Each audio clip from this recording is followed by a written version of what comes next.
Today, the House Judiciary Committee held its first big impeachment, non-impeachment hearing. And two things happened. One is that a fairly ludicrous and deeply untrustworthy figure, former Trump campaign manager Corey Lewandowski, appeared to perform a kind of MAGA karaoke for an audience of one. Lewandowski's testimony today included him insulting people and not answering questions. There were multiple calls to find him in contempt. But also beneath all the performance, Lewandowski essentially confirmed the facts in the Mueller report. Basically, any time his appearance in the Mueller report was read or recited to him, this is what he said. I believe the Mueller report accurately depicts that. I believe that's an accurate representation. I believe that's an accurate representation. I believe it's accurate. If it's in the report, I believe it to be accurate.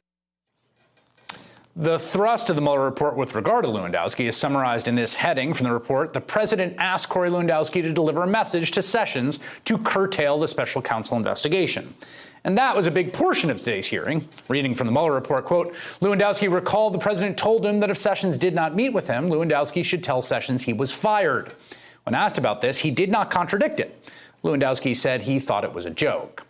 The second thing, and really the bigger problem for Democrats, is that Lewandowski is pretty far down the list of the most important witnesses in this matter. And just today, there were two witnesses that House Judiciary Committee called who were not there, because the White House is currently asserting that they can basically stop anyone they want to from delivering testimony to a congressional oversight body. Joining me now, fresh from today's hearing, Congresswoman Sheila Jackson Lee, Democrat of Texas, a member of the House Judiciary Committee. Congresswoman, what was the goal of today's hearing, and did you feel you accomplished it?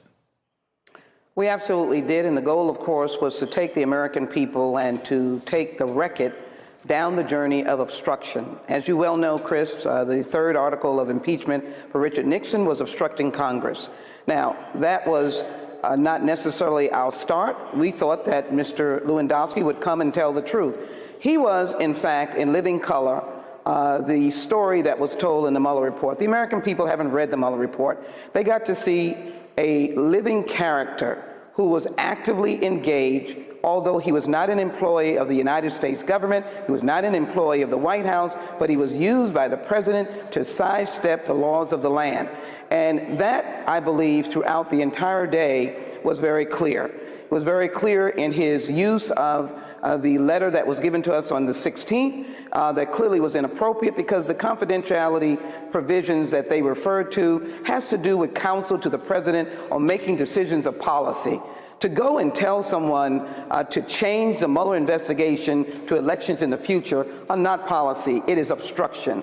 And we clearly watched Mr. Lewandowski as well create a pathway for the story of whether or not the President of the United States was trying to obstruct justice, which was all about what Director Mueller had in Volume 2. Remember now, he said, I cannot exonerate him, and it was all about the issues and the facts of obstruction. There was a moment where he expressly invoked privilege to not answer a question about whether he discussed a pardon. I thought it was kind of an interesting tell. I want to play that moment and get your reaction. Take a listen. Has the president ever offered you a pardon? Again, the White House has directed not to disclose the substance of any discussions with the president or his advisors to protect executive branch confidentiality. Okay.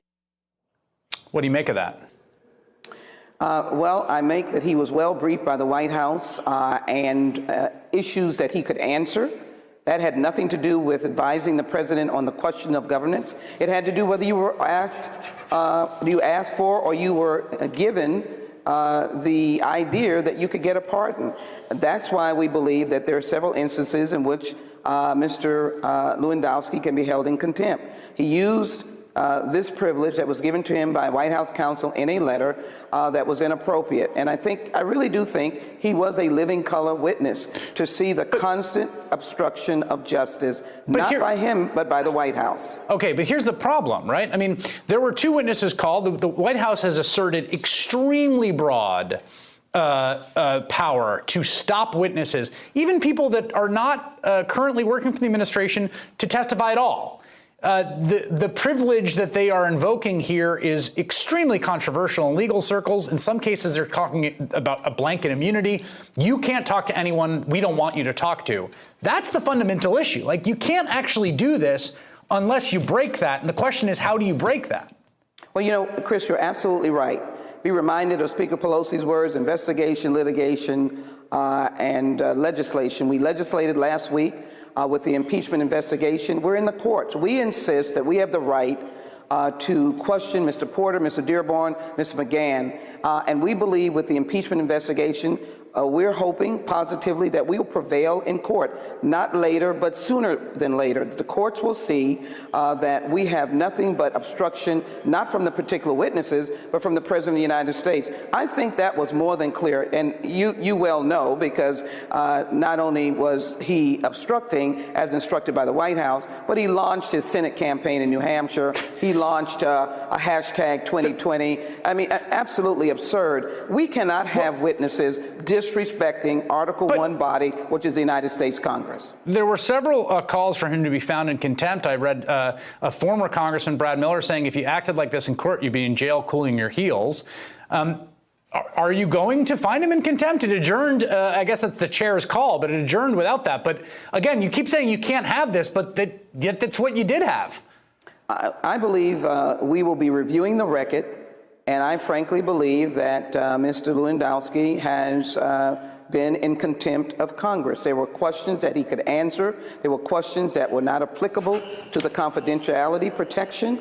And there were questions that he knew full well were the truth. And the reason is he had it in his book, Let Trump Be Trump. He said it over and over again in television interviews. One interview, he said he had nothing to do, no one ever told him to contact Attorney General Sessions. And then here he is sort of alluding that he cannot answer that question because of privilege. Well, why didn't he say the same thing that he said in his interviews? I think it was more today than people might imagine. Again, President Nixon's third article of impeachment was obstructing Congress. Now we have a very colorful fella giving a colorful journey today of just how deep that obstruction is. I don't think the American people, I know they're busy, they're working, but I think if they get bits and pieces of this, they can say this is not the way you run a government or a country. The president should have those individuals no longer in the White House having the ability to come from the Article I body who has a right to proceed on the impeachment investigation for high crimes and misdemeanors or abuse of power and answer the questions and use the privilege only appropriately when you are counseling the president for something good dealing with the governance of the United States. We cannot be undermined in the investigatory process. All right, Congresswoman Sheila Jackson Lee, thank you very much. Thanks for having me. Hey there, I'm Chris Hayes from MSNBC. Thanks for watching MSNBC on YouTube. If you want to keep up to date with the videos we're putting out, you can click subscribe just below me or click over on this list to see lots of other great videos.